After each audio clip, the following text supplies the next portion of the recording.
अस्सलाम वालेकुम नाज़रीन, मिली वॉइस के न्यूज़ बुलेटिन आलम शबरोस में अब्दुल वहाब आपका इस्तकबाल करता है। नाज़रीन, हम तफसीली खबरें देखेंगे, लेकिन उससे पहले डालते हैं एक नज़र अहम खबरों की सुर्खियों पर। मुस्लिम तालिब इल्म की पिटाई पर सुप्रीम कोर्ट हुआ बरहम, रूह झंझोड़ने वाला वाक़या दिया करार, जांच का दिया हुक्म। लोकसभा के इंतखाबात से पहले तमिलनाडु में बीजेपी को लगा जोरदार झटका, AIADMK ने छोड़ा बीजेपी का साथ। ज़िमनी इंतखाबात से घबराए RSS सरबराह मोहन भागवत, लव जिहाद और तब्दीली मजहब का फिर छोड़ा शोशा। मुख्तार अंसारी को अदालत से राहत, इलाहाबाद हाई कोर्ट ने दरख्वास्त जमानत की मंजूर। अफगानिस्तान और UAE के दरमियान बाहमी ताल्लुकात हो गए मुस्तहकम, मुआहदे पर हुए दस्तखत।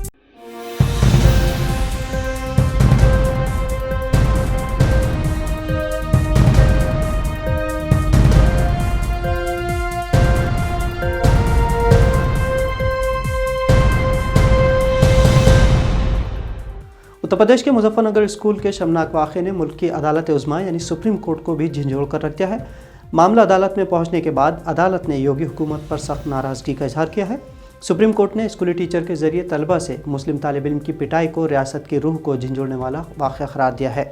अदालत ने यूपी पुलिस की सख्त सरजनिश की और मामले में FIR की जाँच सीनियर IPS अफसर से कराने का भी हुक्म दिया है।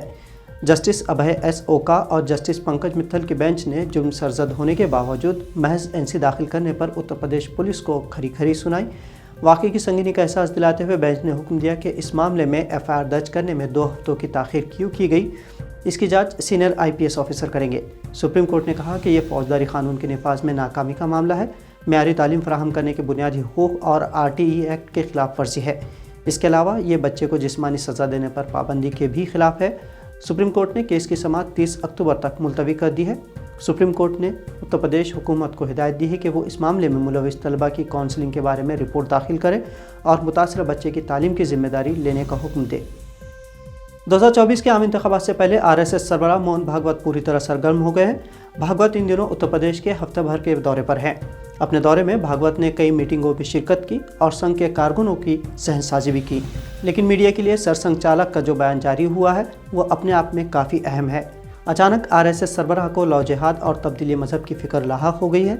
RSS सरबराह का कहना है कि मजहबी तब्दीली का खतरा देही इलाकों में कहीं ज़्यादा है और ये फ़िक्र का सबब है।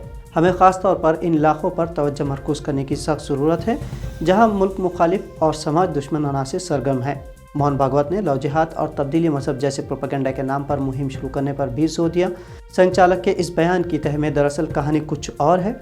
उत्तर प्रदेश में पिछले 9.5 साल से इक़्तिदार पर क़ाबिज़ BJP को इंडिया इत्तेहाद बनने के बाद अब अपनी ज़मीन खिसकती नज़र आ रही है।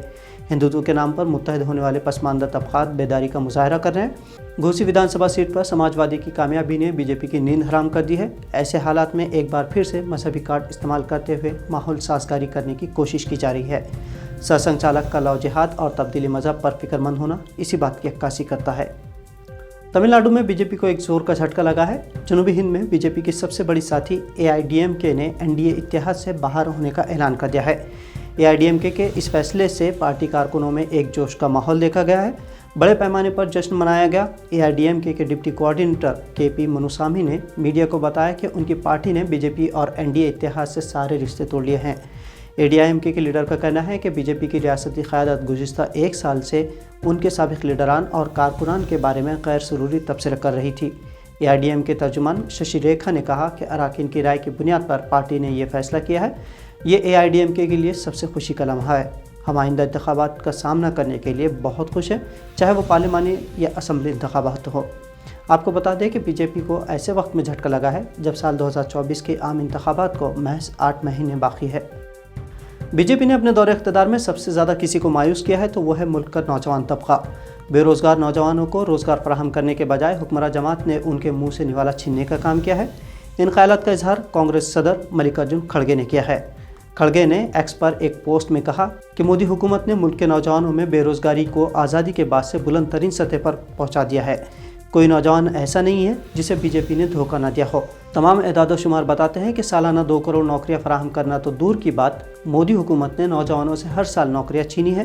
कांग्रेसी सदर ने कहा कि सिर्फ पिछले 3 सालों में 31 लाख लोग अपनी नौकरियों से हाथ धो बैठे हैं, जिनमें से 26 लाख ख़वातीन हैं। खड़गे ने यह भी कहा कि मुल्क में 32.6 करोड़ लोगों के पास रोज़गार नहीं है। खड़गे ने कहा कि मुलाजिमत और बेहतर रोज़गार में ख़वातीन की शिरकत कम होकर सिर्फ 10% रह गई है, जबकि साल 2021-22 में 25 साल से कम उम्र की डिग्री याफ्तगान में 42.3% बेरोज़गार थे। खड़गे ने मोदी हुकूमत पर इल्ज़ाम आयद किया है कि मुल्क के नौजवान मोदी सरकार की गलत हुक्मरानी में जद्दोजहद कर रहे हैं। उत्तर प्रदेश की बंदा जेल में कैद मुख्तार अंसारी को पीर को गैंगस्टर मुकदमे में बड़ी राहत मिली है। इलाहाबाद हाई कोर्ट ने इस मामले में मुख्तार अंसारी की दरख्वास्त ज़मानत मंजूर कर ली है। इसके अलावा अदालत की जानिब से आयद 5 लाख रुपए के जुर्माने पर भी रोक लगा दी गई है, लेकिन अदालत ने सज़ा पर रोक नहीं लगाई और अदालत में सज़ा पर समाअत जारी रहेगी। मुख्तार अंसारी ने हाई कोर्ट में दरख्वास्त दाखिल करके गाज़ीपुर के MP MLA की अदालत से सुनाई गई 10 साल की सज़ा को चैलेंज किया था। उन्हें गैंगस्टर मुकदमे में 29 अप्रैल को सज़ा सुनाई गई थी। मुख्तार अंसारी के वकील उपेंद्र उपाध्याय ने बताया था कि उनके मौक्किल अंसारी 1 दहाई से ज़्यादा अरसे से भी जेल में कैद हैं और मुकदमे की समाअत के दौरान ज़्यादा सज़ाएँ भुगत चुके हैं। इस मामले में अदालत ने बंदा जेल सुपरिटेंडेंट से भी रिपोर्ट तलब की थी। ये रिपोर्ट बंदा जेल सुपरिटेंडेंट ने अदालत में जमा करवाई है। और अब आलम शब-ओ-रोज़ की कुछ झलकियाँ। मुत्तहिदा अरब इमारात के सफ़ीर ईसा सलीम अज़्ज़ाहरी ने काबुल पहुंचकर अफ़गानिस्तान के वज़ीर ख़ारजा मौलवी अमीर ख़ान मुत्तक़ी से मुलाक़ात की है। इस मुलाक़ात को अरब दुनिया और अफ़गानिस्तान के हवाले से काफ़ी अहम माना जा रहा है। इस मुलाक़ात में दोनों मुल्कों के दरमियान ज़िंदगी के हर शोबे में बाहमी ताउन पर इत्तेफ़ाक़ किया गया है। अफ़गान वज़ारत ख़ारजा के नायब तर्जुमान हाफिज़ ज़िया अहमद ने ट्विटर पर लिखा कि इस मुलाक़ात में दोनों फ़रीक़ों ने अफ़गानिस्तान और मुत्तहिदा अरब इमारात के दरमियान मुख्तलिफ़ सियासी और इक़्तिसादी शोबों में ताल्लुक़ात को मज़ीद मज़बूत करने और फ़रोग़ देने पर इत्तेफ़ाक़ किया है। अफ़गानिस्तान के मुतासिर इलाक़ों में इंसानी इमदाद भेजने के बारे में भी तबादला ख़याल किया गया है। ज़िया अहमद ने मुत्तहिदा अरब इमारात को ज़िंदगी के तमाम शोबों में अफ़गानिस्तान का एक अच्छा सियासी और इक़्तिसादी दोस्त करार दिया है। UAE के सफ़ीर ने काबुल में सिक्योरिटी सूरत हाल का भी जायज़ा लिया और अफ़गानिस्तान की कामयाब हिकमत अमली की सताइश की है। पाकिस्तान के निगरां वज़ीर ख़ारजा जलील अब्बास जिलानी ने कहा है कि न्यूयॉर्क में अक़वाम मुत्तहिदा के जनरल असम्बली के इजलास के दौरान उनकी इसराइली वज़ीर ख़ारजा एलन कोहन से मुलाक़ात नहीं हुई है। दरअसल इसराइली वज़ीर ख़ारजा ने नामानिगारों से बातचीत करते हुए कहा था कि एशिया और अफ्रीका के ऐसे कई मुस्लिम मुल्कों के रहनुमाओं ने उनसे बात की है जो यहूदी रियासत को तस्लीम नहीं करते। एली कोहन का कहना था कि अगर सऊदी अरब मुआहदा इब्राहिम में शामिल हो जाता है तो 6 या 7 मुस्लिम मालिक भी इसराइल के साथ मुआहदा करके अपने ताल्लुक़ात मामूल पर ला सकते हैं। इसराइली वज़ीर ख़ारजा ने यह भी दावा किया कि उनकी 6 से 7 मुस्लिम ममालिक के अहम रहनुमाओं से मुलाक़ात हो चुकी है। उनके बक़ौल ये ममालिक इसराइल के साथ ताल्लुक़ात क़ायम करने में दिलचस्पी रखते हैं। एली कोहन ने मज़ीद बताया कि ये ममालिक अफ़्रीका और एशिया से ताल्लुक़ रखते हैं, लेकिन उन्होंने उन मुल्क के नाम बताने से गुरेज़ किया है। इसराइली वज़ीर के इस बयान के बाद पाकिस्तान के निगरां वज़ीर ख़ारजा ने कहा कि हम ऐसा सोच भी नहीं सकते और पाकिस्तान का ऐसा कोई इरादा नहीं है। मौक़िफ़ बिल्कुल वाज़ेह है और पाकिस्तान ने OIC में दिए गए अपने बयान में भी उसकी वजाहत की है। आपको बता दें कि अक़वाम मुत्तहिदा की जनरल असम्बली के 78वें इजलास जारी है। इस इजलास के मौके पर फ़लस्तीन के बारे में 6 मुस्लिम वज़राए ख़ारजा पर मुश्तमिल OIC कमेटी का इजलास भी मुनक़िद हुआ है। दूसरी जानिब इसराइली वज़ीर-ए-आज़म नेतन्याहू की जनरल असम्बली में तकरीर के बाद एली कोहन ने दावा किया है कि इसराइल और सऊदी अरब के दरमियान अगले साल अमन मुआहदा हो सकता है। अगर ऐसा होता है तो मशरिक़ वुस्ता का नक्शा बदल जाएगा। अमेरिका की बाइडन इंतज़ामिया इसराइल को खुसूसी क्लब में दाखिल करने के लिए तैयार है। खुसूसी क्लब में शमूलियत के बाद इसराइली शहरियों को बग़ैर वीज़ा के अमेरिका जाने की इजाज़त मिल जाएगी। अमरीकी हुकाम का कहना है कि इसराइल के वीज़ा वीवर प्रोग्राम में दाखिले का ऐलान हफ्ते के आखिर में किया जा सकता है, लेकिन इस पर अमल आवरी आइंदा साल तक होगी। होमलैंड सिक्योरिटी के महकमा इस प्रोग्राम का इंतज़ाम करता है। अमेरिका के इस प्रोग्राम के तहत 40 के करीब तर, जिसमें ज़्यादातर यूरोपीय और एशियाई मुल्कों के शहरियों को बग़ैर वीज़े 3 माह के लिए अमेरिका जाने की इजाज़त है।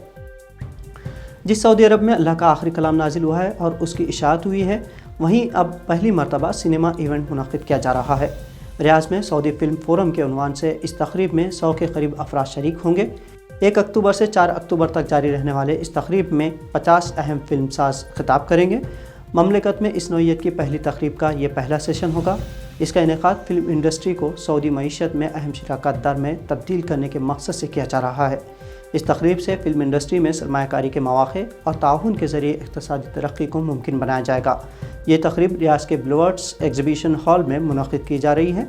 सऊदी अरब में फ़िल्म साजी की हकीकत और मुस्तक़बिल का जायज़ा लेने के लिए मुमताज़ फ़िल्म साज़ों, प्रोड्यूसर्स, हिदायतकारों, सरमायाकारों और बैनुल अक़वामी मीडिया के अफराद तक़रीब में शिरकत करेंगे। तो नाज़रीन, आज के बुलेटिन में इतना ही। मिली वॉइस की खबरें पसंद आने पर इसे शेयर ज़रूर करें। अल्लाह हाफ़िज़।